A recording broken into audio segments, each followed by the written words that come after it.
So called society and make you strong. Okay, so यहाँ पे किसी को महाकाली ये संदेश दे रही है कि आप जो रो रहे हैं ना कि माता इतना बुरा समय हमने क्यों फेस करा, या अभी भी अगर कुछ लोग बुरे कर्मों से या बुरी चीजों से गुजर रहे हैं, मतलब एक dark night of the soul से गुजर रहे हैं, ठीक है, अभी आपकी जिंदगी में चीजें ठीक नहीं हो रही, या पास्ट में ऐसा कुछ हुआ कि बहुत ही बुरी बुरी चीजें आपके साथ हुई, तो यहाँ पे महाकाली आपको समझा रही हैं कि ये जितना भी आपका बुरे समय आया था या अभी चल रहा है, जितना भी आपका बैड टाइम आया है, ये सिर्फ और सिर्फ आपको लोगों के असली रंग दिखाने के लिए आया है और आपको स्ट्रांग बनाने के लिए आया है।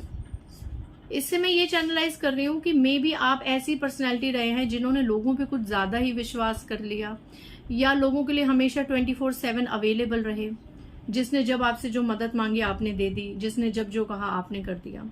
हमेशा आप लोगों के हिसाब से चले और अपने आप को आपने प्रायोरिटी ना देके आसपास की एनर्जीज को ज्यादा प्रायोरिटी दी, ये सोच के कि आप अपना एक कर्म निभा रहे हैं, ठीक है, क्योंकि आपका ऐसा हेल्पिंग या काइंड नेचर था। तो इसलिए आपके साथ चीजें इतनी विपरीत महाकाली ने आपके जीवन में लाया, क्योंकि महाकाली आपको इन सब फेक और एक ऐसे लोग जो कहीं ना कहीं आपको बहुत ज्यादा लो वाइब्रेशन में देखना चाहते थे, हमेशा आपको पेन और टीयर्स में देखना चाहते थे, या हमेशा आपको कहीं ना कहीं इस्तेमाल कर रहे थे, यूज कर रहे थे। महाकाली को तो पता है ना कि कौन मेरे बच्चे के लिए कैसा है और कैसा नहीं है। ये चीज मैं कई बार अपने स्टेटस पे भी अपलोड करती थी, या मैंने कहीं पढ़ी भी थी, that why God remove peoples from your life. कई बार आप लोग इतने निराश और रोने लग जाते कि वो इंसान मेरी लाइफ से चला गया, वो इंसान चली गई। आपको पता है कोई इंसान आपकी जिंदगी से ईश्वर क्यों रिमूव करते हैं, माँ काली ने क्यों रिमूव करे? Because she heard those conversations which you didn't. क्योंकि वो ईश्वर, वो माँ काली ने वो बातें सुनी हैं आपकी पीठ पीछे जो आप नहीं सुन सकते। माँ काली एक ऐसी ऊर्जा है जो अपने भक्तों के साथ तो रहती हैं, पर उनकी बाकी की आईज, उनकी बाकी की जो एनर्जीज है, वो उनके भक्तों के शत्रुओं पर भी रहती हैं। हमेशा उन्हें इस बात का ध्यान रहता है कि मेरे बच्चों पे, मेरे भक्तों पे अब कौन कॉन्स्पिरेसी कर रहा है, कौन अब इनके खिलाफ क्या षड्यंत्र करेगा, कौन किस नीयत से मेरे बच्चों को अप्रोच कर रहा है, ये सब माँ काली को पता है। क्यों महाकाली के बच्चे इतने निश्चिंत रहते हैं? क्यों महाकाली के बच्चे अपने शत्रुओं के सामने भी ऐसे रहते हैं जैसे कि भैया तुम हमारे फ्रेंड हो, सब कुछ हो, पूरी रिस्पेक्ट देते हैं?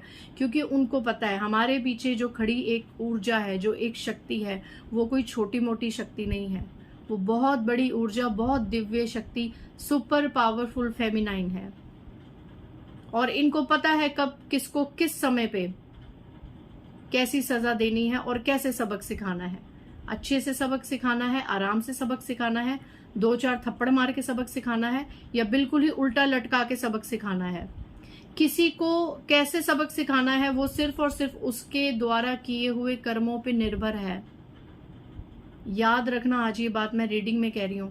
अगर आपके कुछ छुट्टे पुट्टे से शत्रु हैं जिन्होंने, एक होता ना जेलेसी हो गई, ईर्ष्या कर ली, आपको बदनाम कर दिया, आपके कहीं पर अच्छी बातें नहीं होने दी, हमेशा आपके काम बिगाड़े, that is a different part. वहां पे महाकाली अपने हिसाब से सबक देती हैं।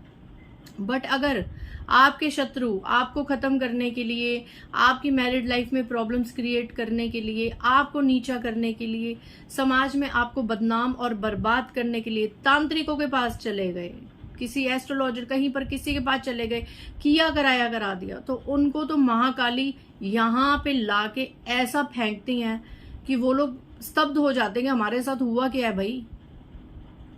और उनको उस वक्त फिर कौन बताता है कि भैया तुम्हारे साथ वही हुआ है जो तुमने किया है? वो बताती है महाकाली। आप भी नहीं बताते, आप सिर्फ और सिर्फ खड़े होकर उनका तमाशा देखते हैं, क्योंकि इन लोगों ने आपका तमाशा देखा था एक समय, आपके आंसुओं पे ये खुश होते थे, ठीक है ना। बट आपको किसी के आंसुओं पे खुश नहीं होना, क्योंकि आप कौन है? आप महाकाली के बच्चे हैं, आप उनकी संतान हैं।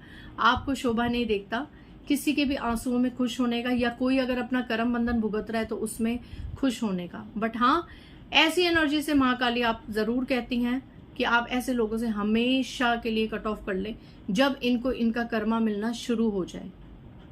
आप ये प्रेयर्स मत कीजिए कि वो बहुत भुगत रहा है तो उसको ये कीजिए, उसको नहीं। ठीक है, फिर आप उन लोगों के बीच में और माँ काली के बीच में, उनके न्याय के बीच में नहीं बोलेंगे, नहीं आएंगे। अपनी दया साइड में रखना है आपने, ठीक है। आपका फर्ज है, आपका कर्म है सिर्फ और सिर्फ खुद को एनालाइज करके अपनी सोल को 3D 5D 7D 9D level पे अवेक करना, दैट्स इट, ठीक है। बहुत ब्यूटीफुल मैसेज। देखो अगेन जो मैंने बात करी वही नेक्स्ट मैसेज आया, forgive and move ahead in life but do not forget that what people have done with you. देखो सेम एनर्जी आई है, माफ कर दो, आगे बढ़ो, बट भूलो मत कि किसी ने आपके साथ आपके बुरे समय में कैसा बर्ताव किया था। बेशक आप उनको माफ कर दो, आप आगे बढ़ जाओ, रख रखाव रखो, सब कुछ करो, बट अंदर से भूलो मत कि किसी ने आपके साथ कैसा बर्ताव किया था, किसी ने आपको क्या उल्हाने दिए थे, किसी ने आपके साथ कब छल कपट किया था, कब आपको यूज किया था। सब एनर्जीज को गेन करो और भूलो कुछ मत, ठीक है, भूलो कुछ मत। अगर आप भूल गए तो ये लोग एक सेकंड का भी नहीं टाइम लेंगे दोबारा से अपनी वही चीपनेस दिखाने का, ठीक है, क्योंकि ये लोग कार्मिक्स होते हैं और इनका कर्म ही यही है, ये आए ही इस धरती पे यही हैं। आप जैसी सोल्स को ठोकरे दे दे के आपको भक्ति की तरफ लेना और